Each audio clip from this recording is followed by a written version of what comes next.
Es difícil, están pasando las semanas, tenía la ilusión de poder jugar en torneos que son los más importantes de mi carrera, como son Monte Carlo, Barcelona, Madrid, Roma, Roland Garros, y de momento pues me he perdido Monte Carlo, Barcelona, y también quería deciros que no voy a poder estar en Madrid, ¿no? Desgraciadamente pues la lesión sigue sin curarse.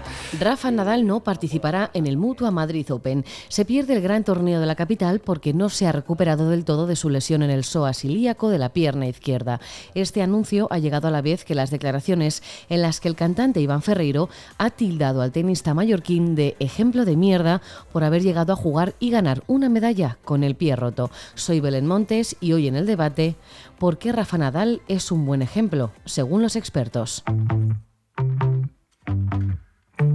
Hoy en el debate, el podcast diario de El Debate.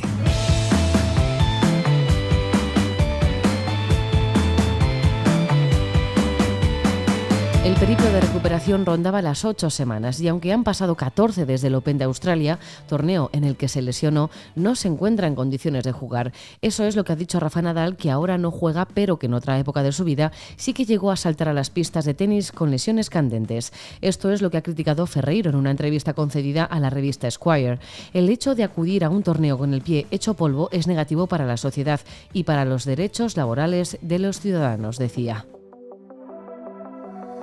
Rafa Nadal es uno, si no el mejor deportista español de la historia. Las proezas que ha conseguido con una raqueta en mano son dignas de admirar. De eso no tenía duda nadie hasta que Iván Ferreiro ha abierto el melón de la salud mental con respecto a llevar a cabo hazañas deportivas, incluso estando lesionado y sufriendo en la pista. Raúl González Sánchez es profesor del máster de secundaria de la Universidad CEU San Pablo, experto en pedagogía infantil y orientador en el Colegio Fray Luis de León. Raúl, ¿qué tal? ¿Cómo está? Hola, buenas tardes, ¿qué tal? ¿Se puede afirmar, como dice Ferreiro, que jugar al tenis con un pie roto es, y cito textualmente, un ejemplo de mierda para los niños? Bueno, primero habría que ver si esa es la realidad actual de Rafa Nadal. Como sabemos, Rafa Nadal es un número uno en su disciplina. Está rodeado primeramente de un equipo compuesto por los mejores profesionales sanitarios y deportivos. Sabemos que tiene un equipo de médicos, fisioterapeutas, nutricionistas, psicólogos. Por tanto, si todo un equipo referencial de esa categoría entiende que puede jugar, primeramente entendemos que tendrá que ser así. Y luego hay una realidad. Un número uno como es él solo llega hasta donde ha llegado con un ejercicio constante de perfeccionamiento, así que conoce sus límites. Partiendo de ahí, que los expertos entienden que puede jugar y él, que es el máximo responsable, puede jugar, sería cuanto menos atrevido realizar tal afirmación. ¿Los valores que transmite Rafa Nadal son negativos para los niños o ser el mejor, como dice, es una imagen positiva para llegar lejos? Desde mi punto de vista, los valores que transmite Rafa Nadal en una trayectoria de muchísimos años son positivos, los mires por donde los mires. Habría que retorcer mucho el argumento para poder valorar otras situaciones. Es un ejemplo de ser masivamente competente en su disciplina, por tanto es una autoridad demostrada, es un ejemplo de ilusión, de motivación por la mejora, es un ejemplo de perseverancia, de superación ante las adversidades y luchar contra ellas. No lo que muchas veces hoy de alguna forma se propone, que es ante la más mínima adversidad apartarte, parar, tranquilizarte. Es una persona que se ha tenido que ir conociendo a lo largo de todos estos años y sabe hasta dónde ha podido llegar para que de alguna forma su cuerpo le ha dicho basta. Y de hecho, cuando su cuerpo le ha dicho basta, ha parado. Y actualmente tenemos ese ejemplo de que ha parado deportivamente un tiempo y no está jugando en algunos campeonatos. Luego, no habría que de ninguna forma menospreciar, lógicamente, las actuaciones y las decisiones de un campeón mundial como Rafa Nadal, y es un ejemplo de muchísimas cosas. Raúl, ¿hay que saber diferenciar entonces entre poder esforzarse y saber parar cuando se está mal? Por supuesto, y lo que ocurre que yo, por ejemplo, si estuviéramos hablando de niños, si estuviéramos hablando de adolescentes, si estuviéramos hablando de personas en formación, efectivamente estos chavales en formación probablemente no conozcan sus límites y requiere autoridades externas que les vayan indicando, pues mira, ahora tienes que parar, hay que saber decir basta, ahora es un momento de desahogo y yo te voy a escuchar, yo te voy a acompañar. Pero una persona con los años de trayectoria de Rafa Nadal sabe perfectamente dónde están esos límites y ha demostrado con sus hechos, no con las palabras y las entrevistas, con sus hechos, que cuando ha tenido que parar, ha parado. Eso sí, ha sabido lo que es jugar sufriendo y ha explicado muy bien lo que es también tener cierta simpatía incluso a esos momentos de sufrimiento que le han hecho superarse, mejorarse y conocerse. ¿Se ha perdido la cultura del esfuerzo? Estamos en un momento complicado, en lo que es hablar de cultura del esfuerzo. Son palabras que hoy de alguna forma pues, no son tan llamativas, no son tan atractivas como puede resultarlo. Recuerdo ahora mismo, hablaba el tío y que fue su entrenador muchos años, Tony Nadal, de que de alguna forma estábamos generando para nuestros jóvenes un poco una vida de cuento, ¿no? Y que todo tiene que ser divertido, que todo tiene que ser ciertamente superficial. Esta cultura actual muchas veces nos empuja hacia la banalidad, hacia lo simplemente divertido.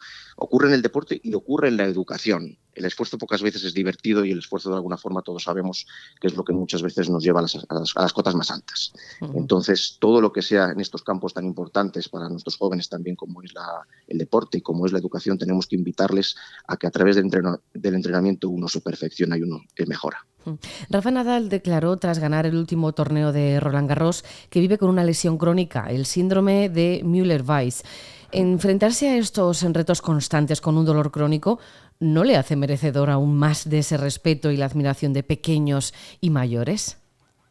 Yo entiendo que sí. Yo entiendo que y sobre todo me gustaría poner el matiz diferenciador en quién es, ya no solo por lo que ha ganado, por lo que ha conseguido, sino la edad que tiene y todo el proceso de educación y de autoconocimiento que ha tenido hasta el momento en el que se encuentra en el momento presente.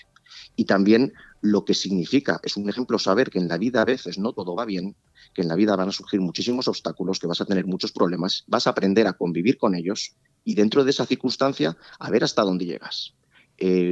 Con esa lesión, con estos momentos tan importantes que tuvo, donde él varias veces pensó incluso en que no podía seguir jugando.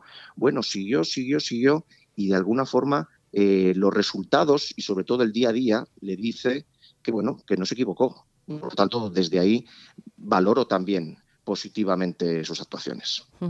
También habla Ferreiro sobre la depresión. ¿Hay que saber diferenciar entre una dolencia física como la que sufre Rafa Nadal y una mental? Sí es cierto que muchas veces sabemos que todo lo que ocurre a nivel físico puede influir sobre lo mental, al revés también. Y aquí el matiz también que me gustaría resaltar es ese momento en el que sí, claro que sí, todo llevado al extremo es necesariamente negativo. Entonces, él supo pedir ayuda en su momento, como estamos particularizando, lógicamente, en esta persona. Él, en los momentos de parón, de hecho, me viene a la memoria también ahora mismo el momento en el que él habla de problemas familiares que también le invitaron a parar, ¿verdad? Y fue su peor momento deportivo, aquel momento en que se tambaleó todo un poquito. De tal forma que lo mental incidió directamente sobre su estado físico. Son dos cosas que se están retroalimentando constantemente. Son dolencias independientes que muchas veces están relacionadas, pero a las dos hay que hacerlas caso por igual. Pues Raúl González Sánchez, profesor del Máster de Secundaria de la Universidad CEU San Pablo, experto en pedagogía infantil y orientador en el Colegio Fray Luis de León. Muchísimas gracias. Muchísimas gracias. Hasta luego.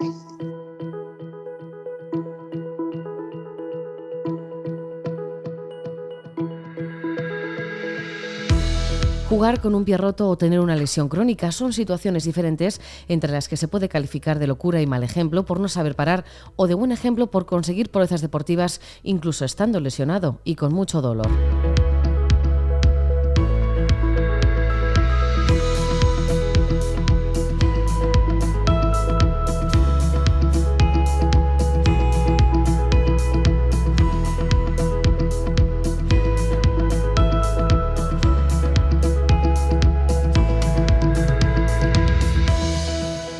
Puedes escuchar este podcast en eldebate.com y en las principales plataformas de audio. Recibe un saludo de quien te habla, Belén Montes. Gracias por estar al otro lado. Adiós.